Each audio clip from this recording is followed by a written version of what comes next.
जय हिंद साथियों। स्वराज्य हमारा जन्मसिद्ध अधिकार है और हम इसे लेकर ही रहेंगे। यह वाक्य देश के उस महान स्वतंत्रता संग्राम सेनानी का है जिसने अपने क्रांतिकारी कदमों से अंग्रेजों की नींद उड़ाकर रखी। ये वाक्य उस महान क्रांतिकारी के हैं जिसके पराक्रम और विचारों से प्रभावित होकर अंग्रेजों ने उन्हें भारतीय अशांति का जनक कहा था। आज हम स्मरण करेंगे देश की स्वतंत्रता की लड़ाई में अपना संपूर्ण जीवन समर्पित कर देने वाले लोकमान्य बाल गंगाधर तिलक का। बाल गंगाधर तिलक का स्वभाव बचपन से अन्याय के खिलाफ लड़ने का रहा। इनका जन्म 23 जुलाई 1856 में महाराष्ट्र के रत्नागिरी जिले में हुआ था। वे संस्कृत और गणित विषय के विद्वान थे। लोकमान्य बाल गंगाधर तिलक शिक्षा को बहुत महत्व देते थे। उन्होंने एक स्कूल में शिक्षक का काम शुरू किया। इस दौरान इनकी मुलाकात श्री गणेश राव आगरकर जी से हुई। दोनों हमेशा अंग्रेजों की क्रूरता और देशवासियों की सेवा कैसे की जा सकती है इस पर बातें करते थे, योजनाएं बनाते थे। भारतीय जनमानस में चेतना का प्रसार करने के लिए उन्हें शिक्षित करना जरूरी है, ऐसा मानकर उन्होंने सरकारी नौकरी से त्याग पत्र देकर स्कूल की स्थापना की। भारतीयों को शिक्षित करने के उद्देश्य से इन्होंने 1884 में डेक्कन एजुकेशनल सोसाइटी की स्थापना की। 1885 में इन्होंने फर्ग्यूसन कॉलेज की भी स्थापना की। 1889 में लोकमान्य बाल गंगाधर तिलक कांग्रेस के सदस्य बने और हमेशा उन्होंने पूर्ण स्वराज्य की मांग को लेकर अपना संघर्ष जारी रखा। उनका कहना था, स्वतंत्रता मेरा जन्म सिद्ध अधिकार है, स्वतंत्रता हमारा जन्म सिद्ध अधिकार है और हम इसे लेकर ही रहेंगे। स्वराज्य के प्रति उनका संकल्प भारतीयों में नई ऊर्जा का संचार करता था। लोकमान्य तिलक ने लोगों में स्वराज्य का प्रसार, नव चेतना जागृत करने के लिए 2 पत्रिकाओं की भी शुरुआत की। मराठी भाषा में केसरी और अंग्रेजी भाषा में मराठा पत्रिका की शुरुआत लोकमान्य तिलक ने की। वे शिक्षक के बाद एक पत्रकार भी बने।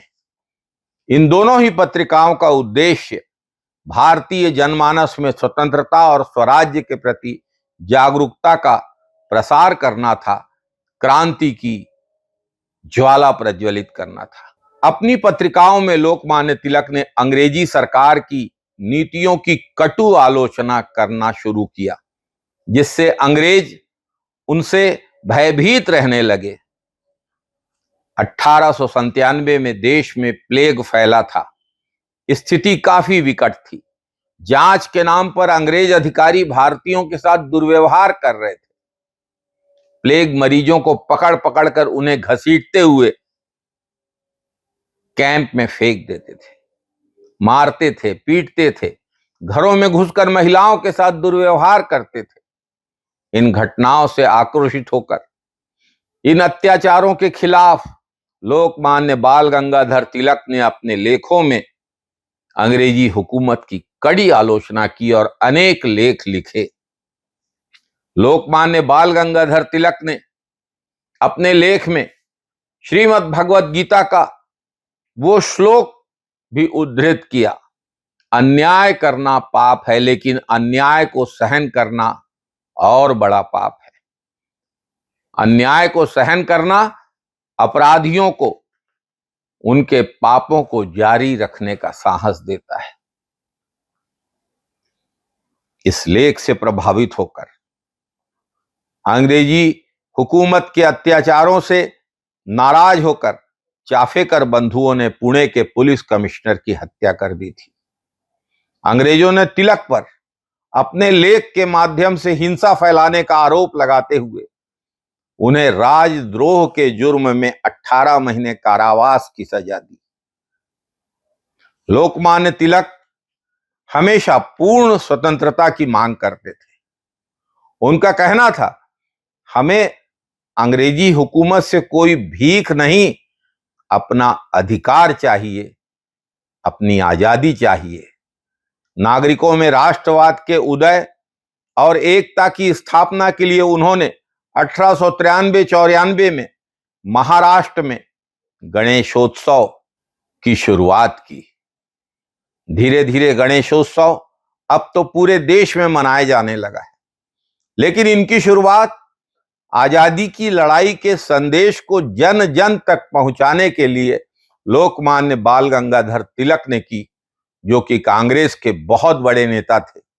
आजादी की लड़ाई के दौरान बाल, पाल और लाल, बाल गंगाधर तिलक, विपिन चंद्र पाल और लाला लाजपत राय, इन तीनों नेताओं को देश को आजादी की लड़ाई की दिशा में प्रेरित करने के लिए और आजादी की लड़ाई की अगुवाई करने के लिए जाना जाता है। 1905 में जब बंगाल का विभाजन किया अंग्रेजों ने, तो देश भर में क्रोध की ज्वाला भड़क गई। सभी भारतीय गुस्से से भर गए। बाल गंगाधर तिलक ने इस दौरान विदेशी वस्तुओं के बहिष्कार करने का आह्वान किया और स्वदेशी आंदोलन को आगे बढ़ाया। 1908 में खुदीराम बोस और प्रफुल्ल चाकी ने अंग्रेजी मजिस्ट्रेट किंग्सफोर्ड को मारने की कोशिश की। किंग्सफोर्ड बच गया और 2 अंग्रेज महिलाएं मारी गईं। अंग्रेजों ने इस घटना के लिए भी केसरी और मराठा अखबारों में छपने वाले बाल गंगाधर तिलक के लेख को जिम्मेदार माना। बाल गंगाधर तिलक पर मुकदमा चलाया गया, जिसे आज भी तिलक का झूठा मुकदमा, तिलक पर झूठा मुकदमा ऐसे कहते हैं लोग। उन्हें 6 साल के कारागार की सजा दी गई और बर्मा की, म्यांमार की मांडले जेल भेज दिया गया बाल गंगाधर तिलक को। उन पर 1000 रुपए का जुर्माना भी लगाया गया। मांडले जेल में रहते हुए लोकमान्य बाल गंगाधर तिलक ने गीता रहस्य नाम की किताब लिखी। यह किताब बहुत लोकप्रिय हुई। इसे लोकमान्य बाल गंगाधर तिलक ने प्रकाशित किया और इस किताब से होने वाली आय को उन्होंने आजादी की लड़ाई में लगा दिया। 1914 में जेल से बाहर निकले तिलक और जेल से बाहर आने के बाद उन्होंने एनी बिसेंट के साथ मिलकर होम रूल लीग शुरू की। होम रूल लीग की लोकप्रियता से घबराकर अंग्रेजों ने फिर से दमन चक्र चालू किया। लोकमान्य बाल गंगाधर तिलक लंबे समय तक जेल में रहने के कारण बीमार रहने लगे। उनका स्वास्थ्य बिगड़ने लगा और 1 जुलाई 1920 को उनका निधन हो गया। आंखों में स्वतंत्र भारत का सपना लिए लोकमान्य बाल गंगाधर तिलक स्वर्गवासी हो गए। कांग्रेस के बड़े नेता लोकमान्य बाल गंगाधर तिलक ने अपने लेखों और विचारों के माध्यम से हमेशा अंग्रेजी नीतियों की कड़ी आलोचना की, देशवासियों में नई चेतना का संचार किया। इस वजह से वे हमेशा अंग्रेजी हुकूमत की आंखों में खटकते रहे।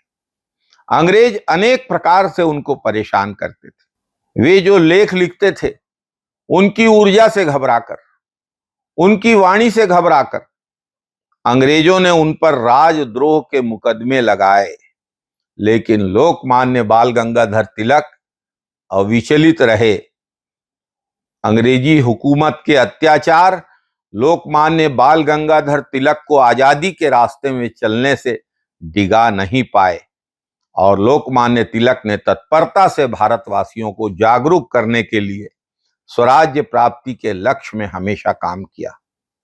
साथियों, सच तो यह है कि चाहे अंग्रेजी हुकूमत की बात हो या आज की देश की परिस्थितियों की बात हो, हर अत्याचारी शासन हमेशा पत्रकारों से और जनता की आवाज उठाने वाले नेताओं से घबराता है, डरता है, भयभीत रहता है, उनको कुचलने की, उनको दबाने की कोशिशें करता है। देश की आजादी के लिए अपना सर्वस्व अर्पित करने वाले, भारतीय संस्कृति और मूल्यों के प्रसारक, भारतीय जनमानस को शिक्षित करने के लिए शैक्षणिक संस्थाओं की स्थापना करने वाले और आजादी के संदेश को जन जन तक पहुंचाने वाले लोकमान्य बाल गंगाधर तिलक को मैं कोटि कोटि नमन करता हूं, शत शत प्रणाम करता हूं। उनका पूरा जीवन हर भारतवासी के लिए और हर कांग्रेस कार्यकर्ता के लिए एक संदेश है, प्रेरणा का स्रोत है। जय हिंद साथियों।